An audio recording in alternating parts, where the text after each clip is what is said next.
Hello, hello, hello. I'm going to be showing you how to sidechain anything to practically anything. And when I say practically, I mean literally. I'm going to be showing you how to simply sidechain your lead to your kick. So it's basically just going to be ducking to the kick. And I know you probably see Kickstart in the corner there, and you think, oh, he's just going to show me how to sidechain with Kickstart. Well, it's not what I'm going to be doing, but I'm going to basically be demonstrating the limitations of Kickstart. I'm unsure if there's a way to get around this, really. Um, I guess you could automate certain aspects of Kickstart to get around this, but that seems really complicated and needless when there's other methods that sound just as good and just as fine. So we'll listen to what the sidechain effect of Kickstart sounds. I won't be playing it alongside the kick because I just want to be demonstrating the sidechain effect, which is more audibly heard, I suppose, on its own. And some people just want that kind of sidechain, like pumping sound with their leads anyway, so I'm just going to demonstrate what that is like with Kickstart, and then I'm going to demonstrate it with Fruity Limiter. We are just using the compressor here. I've turned the limiter ceiling all the way up, just so we're not limiting anything by accident. And we're just going to be using the compressor on this. But let's do the side-by-side. Here's without. And now with Kickstart.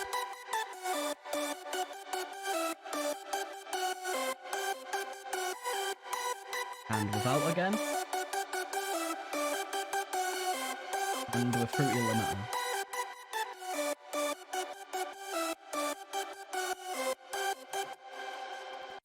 Okay, now that I've showed you what it's like, I just want to add one more thing, which is kind of helpful with using Fruity Limiter.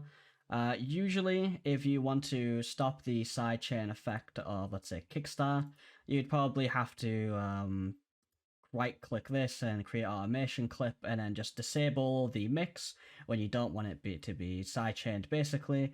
With this, all you need is this thing here, which is a sidechain trigger, which means whenever there isn't a trigger, there will be no sidechain. So, for example, over here, even though if we have the Fruity Limiter on,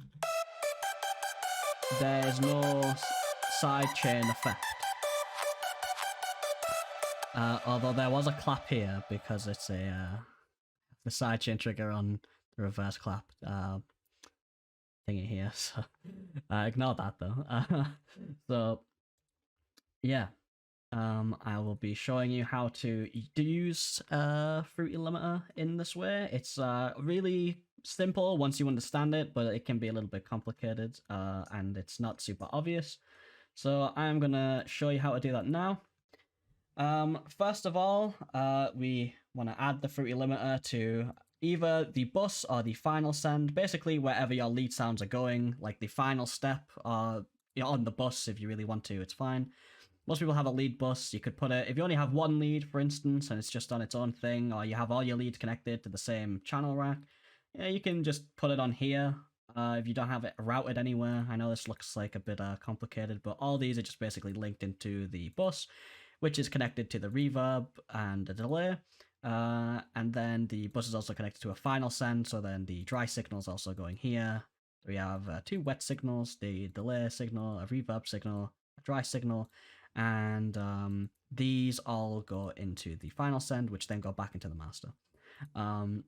So for me, I've put them on here, really because I have no space on the bus. Well, I mean, there's one here, but I didn't want to delete it, so you can put it here. Which is completely fine.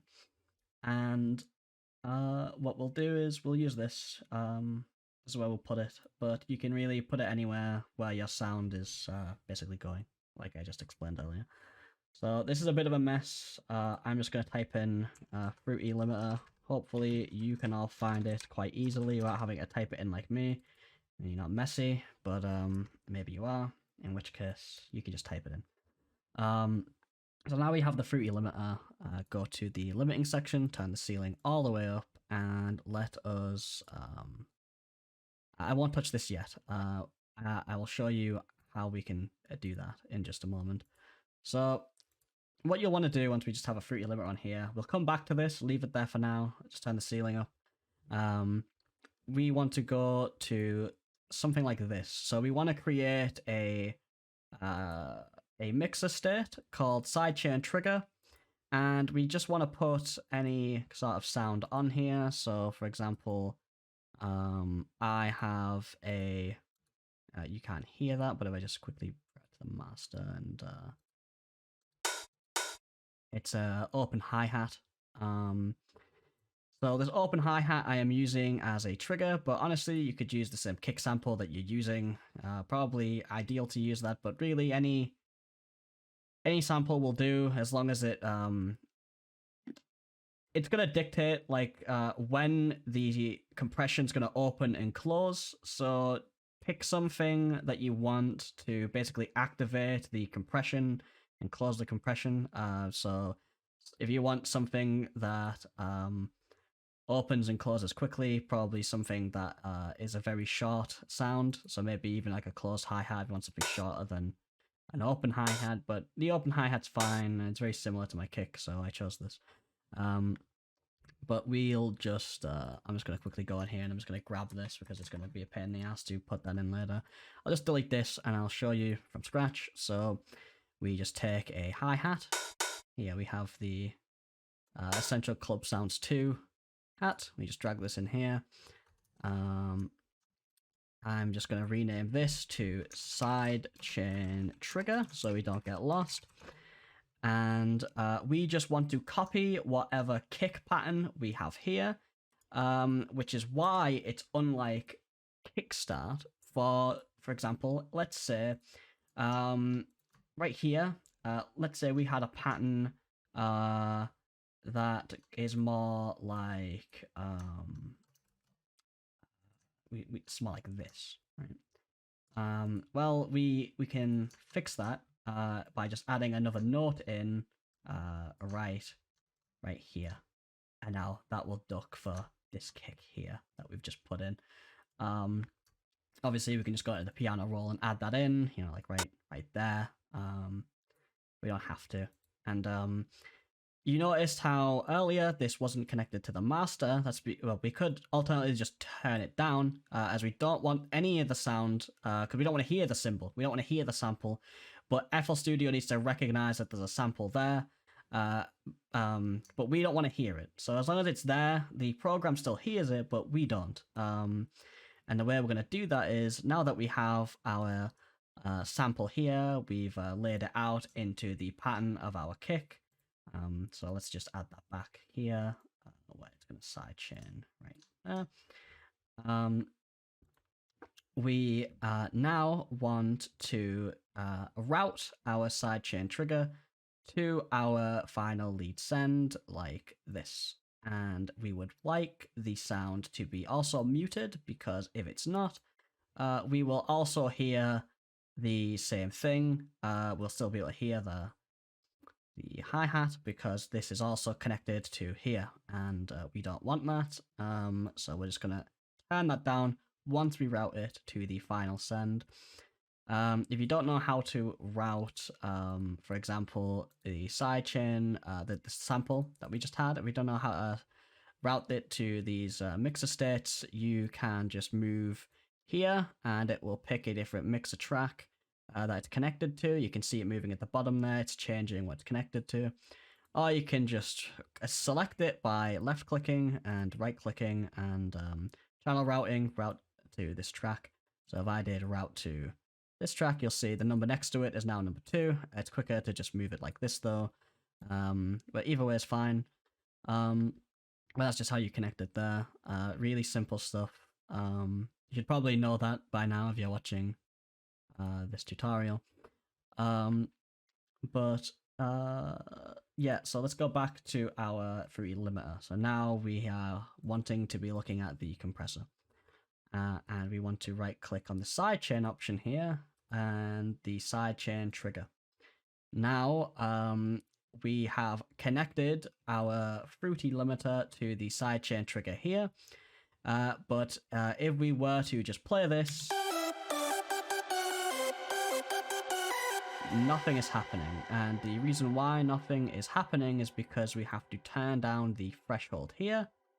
And you can basically configure this how you like. I'm going to turn this to staying off. The release is probably fine how it is.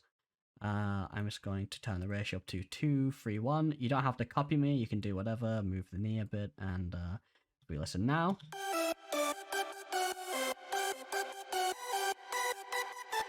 Now we have that sidechain effect that you heard earlier at the beginning of the tutorial.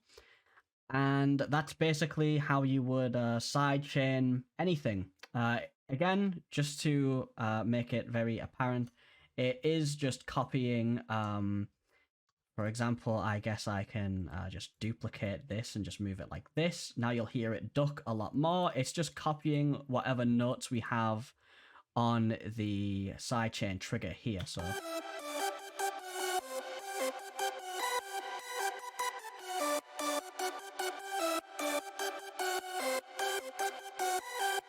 So again, it is just following this sidechain trigger thing here.